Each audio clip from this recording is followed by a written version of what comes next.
Mən düşünürəm ki, bu Ermənistanın tək başına gördüyü işlər deyil və görünür ki, regionda uzun müddətli sülhə hər zaman təhdid yaradacaq, belə deyək, rıçaqların olmasını istəyən qüvvələr var ki, onlar Ermənistana yardım edirlər, kömək edirlər ki, Ermənistan silahlansın, Ermənistan hər zaman təhdid mənbəyi kimi qalsın, aqressiv bir ölkə kimi qəbul olunsun regionda və məhz Ermənistan vasitəsilə də digər region ölkələrinə biz az əvvəl regional əməkdaşlığın güclənməsindən danışdıq. Məhz həmin o regional əməkdaşlığa bu və ya digər şəkildə təzyiqlər göstərmək mümkün olsun. Yəni ara-sıra atəşkəsin pozulması, düzdür, bu iri miqyaslı olmur, amma hər halda bölgədə bir gərginlik var deyən görüntünün yaradılması, Minsk qrupunun buraxılması ilə bağlı bu qədər təkidli bir mövqenin sərgilənməsi, yəni əslində Minsk qrupu özünün buraxması haqqında bir qərar qəbul etməlidir. Bu daha məntiqli olardı. Amma bugün çağırışlara baxmayaraq, Azərbaycan tərəfinin əsaslandırmalarına baxmayaraq, hələ də Minsk qrupu bir təsisat olaraq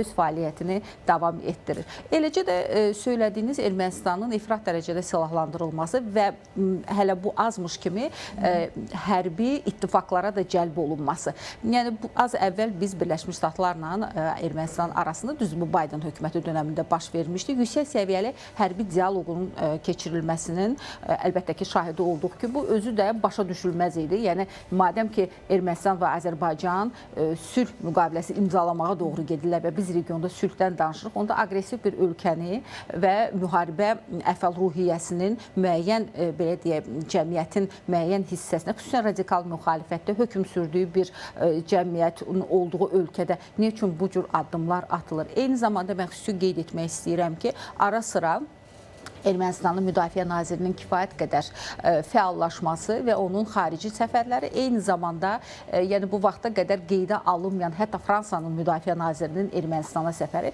və mən xüsusi qeyd etmək istəyirəm ki, artıq Kiprə də səfər olubdur Ermənistan Müdafiə Nazirinin və o hazırda müzakirələr aparmaq üçün Yunan Kiprindədir. Və gördüyünüz kimi, yəni Ermənistanın əslində hərbi ittifaqlarda görmək istəyənlər və sülh müqaviləsinin imzalanmasını, yəni düzdür, sözdə onlar sülh müqaviləsinin imzalanmasını dəstəklədiklərini ifadə edirlər. Amma bundan sonraki planları nədən ibarətdir? Bugün Ermənistan silahlandırmalarından artıq məlum olur.